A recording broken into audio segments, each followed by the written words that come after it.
नमस्कार, मैं हूं आपका दोस्त विजय विद्रोही। बकौल राहुल गांधी लोकसभा अध्यक्ष ओम बिरला का कहना है कि शिक्षा व्यवस्था पर चर्चा करानी है, इस बारे में उन्हें मोदी सरकार से पूछना पड़ेगा।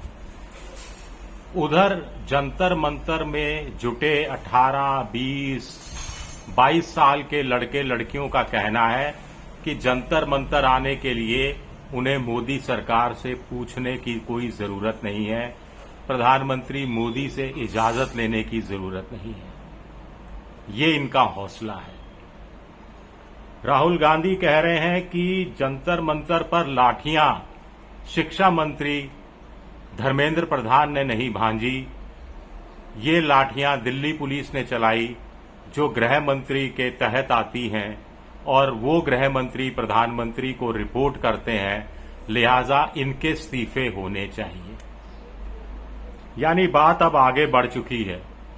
धर्मेंद्र प्रधान की जगह प्रधानमंत्री की बात कही जा रही है। अब निशाना प्रधानमंत्री पर है। उधर सुना है कि पंजाब और हरियाणा से भर भर के ट्रैक्टर, ट्रॉलियां और बसें किसानों को लेकर दिल्ली की तरफ कूच कर रही हैं।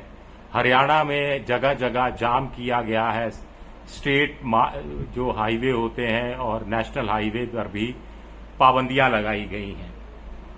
यानी नौजवान नाराज चल रहा है और अब किसान भी अपनी नाराजगी नए सिरे से सामने रख रहा है। डबल इंजन की तर्ज पर यह डबल झटका है, डबल अटैक है। कहते हैं मुसीबत अकेले नहीं आती। ऐसा लगता है कि राम मंदिर चढ़ावा चोरी कांड से खुद राम जी नाराज हैं और कहीं शाप तो नहीं दे रहे हैं। राम जी भले ही शाप और वरदान से जुड़े हो या नहीं हो या अलग हो, इतना तय है कि राम जी के लवकुश यानी जन जी खुलकर शाप दे रही है। मारना है मारो और मारो, जान से मार दो। हमें चाय वाला बनाना चाहते हैं अपनी तरह। हम किसान नहीं हैं जो 1.5 साल धरने पर बैठे रहेंगे।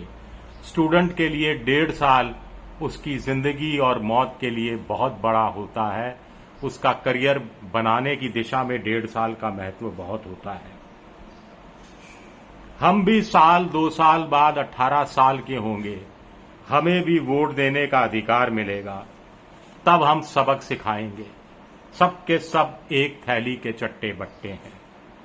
नेताओं के बच्चे विदेश में पढ़ते हैं, उनको कोई करियर बनाने की जरूरत ही नहीं पड़ती है। बड़ी कोठियों में रहते हैं। आईएएस आईपीएस के बच्चे महंगे प्राइवेट स्कूल में पढ़ते हैं, दुनिया की मशहूर यूनिवर्सिटी से डिग्री लेते हैं और वहीं नौकरी करने लग जाते हैं, या हिंदुस्तान में आते भी हैं तो बड़ी नौकरी मिल जाती है। हम जाएं तो जाएं कहां, करें तो क्या करें? परीक्षा दे और पेपर लीक होने पर फिर से परीक्षा दें। हे पुलिस वालों, घर जाकर अपने बच्चों को बताना कि कैसे तुमने जंतर मंतर पर बच्चों को मारा। हे पुलिस वाली मैडम, आपके भी तो बच्चे होंगे, आपकी भी तो बेटी होगी।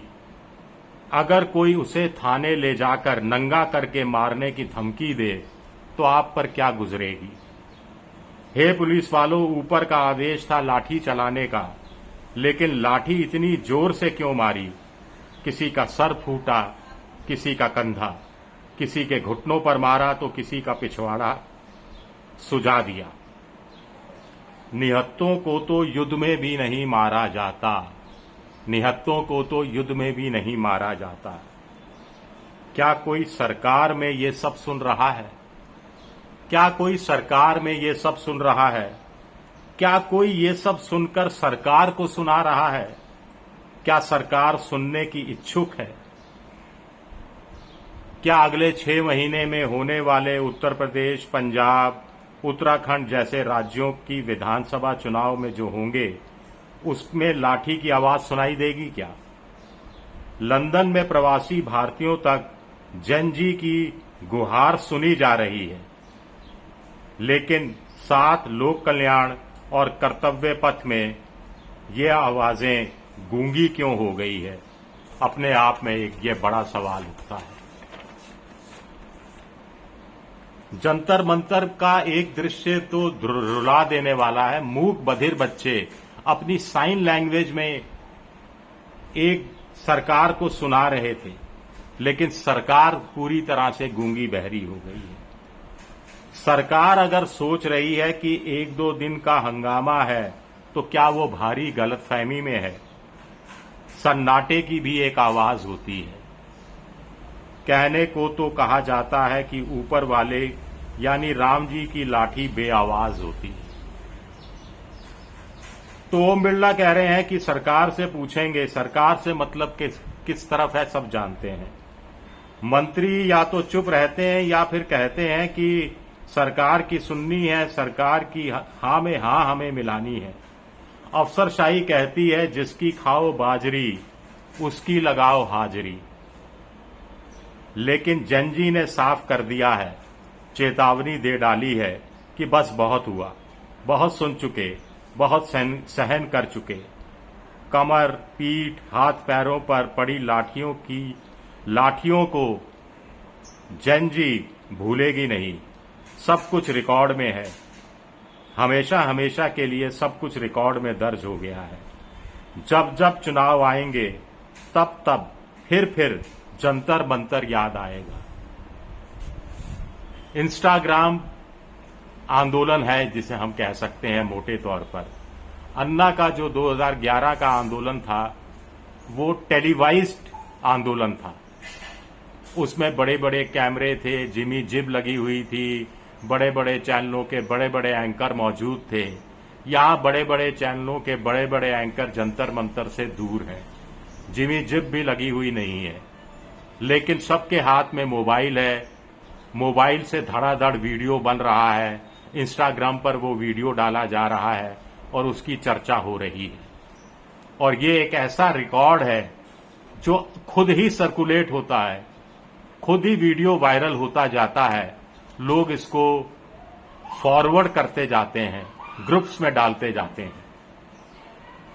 अभी भी वक्त है, संभला जा सकता है, संभाला जा सकता है, लेकिन उसके लिए कलेजा चाहिए। शुरुआत तो जनजी से माफी मांगने से होनी चाहिए। शुरुआत तो जनजी से माफी मांगने से होनी चाहिए। क्या कोई खेद व्यक्त करेगा? ये एक ऐसा सवाल है जिसका जवाब सबको पता है। तो इंतजार जनजी के जवाब का है।